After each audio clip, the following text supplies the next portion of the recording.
ഇന്ന് പോർച്ചുഗൽ കളിച്ച ഫുട്ബോൾ ഇതിൽ നിങ്ങൾ സംതൃപ്തരാണോ? മോശം മോശം മോശം മോശം. ഏതോ അദൃശ്യ ശക്തി ഇന്ന് പോർച്ചുഗലിൻ്റെ കൂട്ടത്തിലുണ്ടായിരുന്നു. ഇല്ലായിരുന്നെങ്കിൽ ഉണ്ടല്ലോ ഇതൊന്നും ആയിരിക്കത്തില്ലായിരുന്നു സ്ഥിതി. ശരിക്കും ആ ഒരു ലൈനപ്പ് വന്നപ്പോഴത്തേനും ജാവോ ഫെലിക്സിന് പകരം ലിയാവോ ആ ഒരു ലെഫ്റ്റ് വിങ്ങിൽ സ്റ്റാർട്ട് ചെയ്യുന്ന കണ്ടപ്പോൾ എൻ്റെ ഒരു പ്രതീക്ഷ എന്തായിരുന്നു വെച്ചാൽ കുറച്ചുകൂടെ ഗെയിമിൻ്റെ ഇൻറ്റൻസിറ്റി കൂട്ടാനും ആ ഒരു പേസ് കൂട്ടാനും ഒക്കെയുള്ള ശ്രമം റോബർട്ടോ മാർട്ടിനസിൻ്റെ ഭാഗത്തുനിന്ന് കാണും എന്നായിരുന്നു എൻ്റെ ഒരു ചിന്താഗതി. അതൊരു ആദ്യത്തെ ഒരു 10-15 മിനിറ്റിൽ നമുക്ക് കാണാമായിരുന്നു. ലിയാവോ ടേക്ക് ഓൺസ് നടത്തുന്നു, കട്ട് ബാക്സ്, ക്രോസുകൾ കൊടുക്കുന്നു, അതിൻ്റെ ഇടയ്ക്ക് ആ ബ്രൂണോയ്ക്ക് ആ ഒരു ചാൻസ് ഒക്കെ ക്രിയേറ്റ് ആകുന്നു വന്നു. അപ്പം ഞാനും എക്സൈറ്റഡ് ആയപ്പോൾ അപ്പുറത്തെ സൈഡിൽ നിന്ന് നെറ്റോടെ വക വരും, ടേക്ക് ഓൺസ് വരും, കൗണ്ടർ വരും, കൗണ്ടറിൽ അറ്റാക്ക് വരും എന്നുള്ള പ്രതീക്ഷയായിരുന്നു. പക്ഷേ മത്സരം മുന്നോട്ട് പോകുന്നതിനനുസരിച്ച് പോർച്ചുഗൽ വെറുപ്പിച്ച് ഉറക്കളച്ചിരിക്കുന്നവരുടെ മുഖത്ത് നോക്കി കളിയാക്കുന്ന തരം ഫുട്ബോളാണ് ശരിക്കും പോർച്ചുഗൽ ഫസ്റ്റ് ഹാഫിൽ കളിച്ചത്. എത്രയോ പ്രാവശ്യം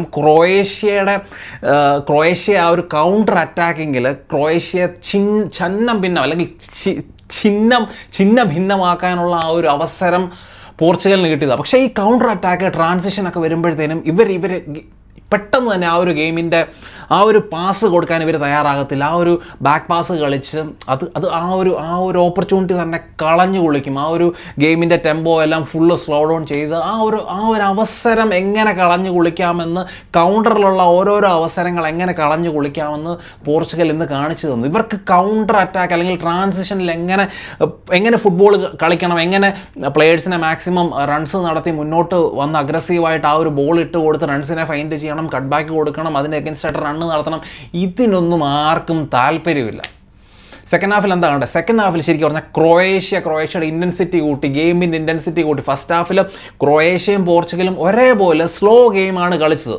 രണ്ടുപേരും കുറച്ചൊന്ന് പേടിച്ച് സൂക്ഷിച്ച് കളിച്ചെന്ന് പറയാം. കാരണം രണ്ടുപേരും കണ്ടിന്യൂസ്ലി ഇവർ സ്ഥിരം ഇവർ തമ്മിൽ ഏറ്റുമുട്ടാറുണ്ട്. രണ്ടുപേർക്കും തമ്മിൽ അവരുടെ വീക്ക്നെസ് അല്ലെങ്കിൽ സ്ട്രെങ്ത് ഒക്കെ നല്ല രീതിയിൽ അറിയാം. അപ്പോൾ അതുകൊണ്ട് തന്നെ ഫസ്റ്റ് ഹാഫിൽ കുറച്ച് സൂക്ഷിച്ച് തന്നെയാണ് കളിച്ചത്. നല്ല അവസരം കിട്ടുമ്പോൾ അറ്റാക്ക് ചെയ്യുക എന്നുള്ള രീതിയിൽ സൂക്ഷിച്ച് കളിച്ചു. പക്ഷേ സെക്കൻഡ് ഹാഫ് ആയപ്പം ക്രൊയേഷ്യ ഇൻറ്റൻസിറ്റി കൂട്ടുന്നു. അവർ പെട്ടെന്ന് പാസുകൾ കളിക്കുന്നു. അങ്ങനെ ബോൾ പെട്ടെന്ന് മൂവ് ചെയ്ത് കളിക്കാൻ തുടങ്ങിയപ്പോഴത്തേനും പോർച്ചുഗൽ നല്ല രീതിയിൽ ബുദ്ധിമുട്ടി. പോർച്ചുഗലിൻ്റെ പേര് കേട്ട midfield Joao Neves, Vitinha, Bruno Fernandes, അവരെ ശരിക്കും പറഞ്ഞാൽ നമ്മൾ കിളവന്മാരെന്ന് വിളിച്ച് കളിയാക്കുന്ന മോഡ്രിച്ച്, അതേപോലെ തന്നെ കോവാച്ചിച്ചിൻ്റെ മിഡ്ഫീൽഡ് ശരിക്കും പറഞ്ഞാൽ പച്ചയ്ക്ക് തിന്നു എന്ന് തന്നെ പറയാം. ആ മിഡ്ഫീൽഡ് വഴി line splitting passes, Kovacic ball carry ചെയ്ത് മിഡ്ഫീൽഡിൽ കൂടെ പോയി ഷോട്ട് എടുക്കുന്നു, ബോൾ ഹിറ്റ് ചെയ്യുന്നു. എനിക്ക് എത്ര ചിന്തിച്ചിട്ടും എനിക്ക് മനസ്സിലാവുന്നില്ല പോർച്ചുഗൽ എങ്ങനെ മത്സരം ജയിച്ചെന്ന്. കറക്റ്റ് സമയത്ത് പെനാൽറ്റി കിട്ടുന്നു, ഗോൾ സ്കോർ ചെയ്യുന്നു. റൊണാൾഡോയ്ക്ക് അങ്ങനെ ആ ഒരു റൊണാൾഡോയുടെ മുകളിലുള്ള ആ ഒരു ചീത്തപ്പേര്, ഈ ഒരു നോക്കൗട്ട് മത്സരങ്ങളിൽ ഗോൾ സ്കോർ ചെയ്യുന്നില്ല എന്നുള്ള ആ ഒരു ചീത്തപ്പേര് മാറിക്കിട്ടി. ഈ ഒരു മാർട്ടിനസിൻ്റെ കാര്യം അല്ലെങ്കിൽ റോബർട്ടോ മാർട്ടിനസിൻ്റെ കാര്യം നോക്കിയാലുണ്ടല്ലോ, പുള്ളി എന്തൊരു മനുഷ്യനാണ്. പുള്ളിയുടെ ടാക്ടിക്സ് എന്ന് പറഞ്ഞാൽ ബോക്സിലോട്ട് ക്രോസുകൾ കൊടുക്കൂ, എല്ലാ സൈഡിൽ നിന്നും ക്രോസുകൾ കൊടുക്കൂ, എന്നിട്ട് വെയിറ്റ് ചെയ്യൂ. ഇതാണ് ടാക്ടിക്സ് പുള്ളിയുടെ. വേറെ എന്താണ് ടാക്ടിക്സ്? വേറെ ഒന്നുമില്ല. കൗണ്ടറിൽ ആ ടീമിനെ കളിപ്പിക്കാൻ ഈ മനുഷ്യന് അറിയത്തില്ല. കൗണ്ടറിൽ ഇത്രയും നന്നായിട്ട് കളിക്കേണ്ട ടീം, അതിനുള്ള എല്ലാ ആയുധങ്ങളുമുള്ള പോർച്ചുഗൽ ടീമിനെ കൗണ്ടറിൽ ഒന്നും അല്ലാതാക്കി മാറ്റി. കുറേ പൊസഷൻ, ബാക്ക് പാസ് കളിച്ച് ഇങ്ങനെ ടിക്കി ടാക്ക ഫുട്ബോൾ അവരുടെ ഹാഫിൽ തന്നെ കളിപ്പിക്കുക, അല്ലെങ്കിൽ ക്രൊയേഷ്യയുടെ ഹാഫിൽ ഡീപ്പറായിട്ട് കുറേ ടിക്കി ടാക്ക ബോൾ ഇങ്ങനെ ഇട്ട് സർക്കുലേറ്റ് ചെയ്ത് പൊസഷൻ്റെ കാര്യത്തിൽ എപ്പോഴും മുന്നിലായിരിക്കും. വേറെ ഉള്ള ഓപ്ഷൻ എന്ന് പറയുന്നത് ക്രോസുകൾ അറ്റംപ്റ്റ് ചെയ്യുക. ഇന്ന് ആ ക്രോസുകൾ അറ്റംപ്റ്റ് ചെയ്തു. എക്സ്ട്രാ ടൈമിൽ ആ ഒരു ക്രോസ് കറക്റ്റ്, ലിയാവോടെ ക്രോസ് അത്രയും നേരവും ഫലപ്രദമാകാൻ ആ ഒരു ക്രോസ് കറക്റ്റ് ഗോൺസാലോ റാമോസിൻ്റെ തലയിൽ വന്നു, അത് ഹെഡ് ചെയ്തു, ഗോളായി. ഇതൊക്കെ ഞാൻ ആദ്യം പറഞ്ഞ ആ ഒരു അദൃശ്യ കരത്തിൻ്റെ പ്രവൃത്തിയാണെന്നാണ് എൻ്റെ ഒരു വിശ്വാസം. അല്ലാതെ ഈ ഒരു റോബർട്ടോ മാർട്ടിനസിൻ്റെ ഒരു ബ്രില്യൻസ് ആണ്, ആ പുള്ളിയുടെ സബ്സ്റ്റിറ്റ്യൂഷൻസ് ആണെന്നൊന്നും ഞാൻ ഒരിക്കലും വിചാരിക്കുന്നില്ല. റൊണാൾഡോയെ സബ് ചെയ്തു, അല്ലെങ്കിൽ ബ്രൂണോയെ സബ് ചെയ്തു, റൊണാൾഡോയെ സബ് ചെയ്യാനുള്ള ചങ്കൂറ്റം കാണിച്ചു, വിറ്റിഞ്ഞെ സബ് ചെയ്തു. എത്രയോ ക്രോസസ് ഫസ്റ്റ് ഹാഫിൽ അറ്റംപ്റ്റ് ചെയ്തു.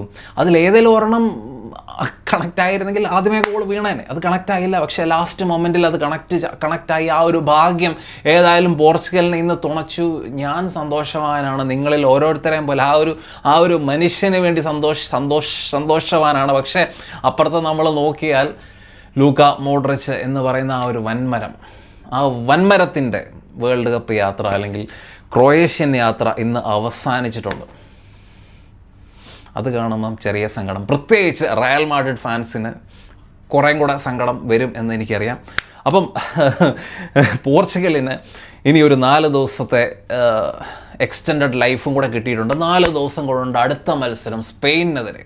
എനിക്കറിയത്തില്ല ഈ ഫുട്ബോളൊക്കെ കളിച്ചുകൊണ്ടാണ് മുന്നോട്ട് പോകാൻ ഉദ്ദേശിക്കുന്നതെങ്കിൽ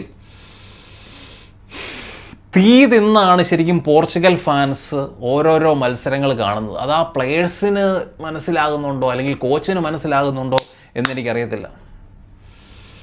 ഈ ലക്ക് മുന്നോട്ടും പോർച്ചുഗലിനെ തുണയ്ക്കട്ടെ എന്ന് കരുതിക്കൊണ്ട് തന്നെ ഞാൻ വീഡിയോ അവസാനിപ്പിക്കുന്നു. മത്സരത്തെ പറ്റിയുള്ള നിങ്ങളുടെ അഭിപ്രായങ്ങൾ തീർച്ചയായിട്ടും ഛന്നം ഭിന്നം കമൻസായിട്ട് ഇടുക. മറ്റൊരു നല്ല വീഡിയോ കാണാം.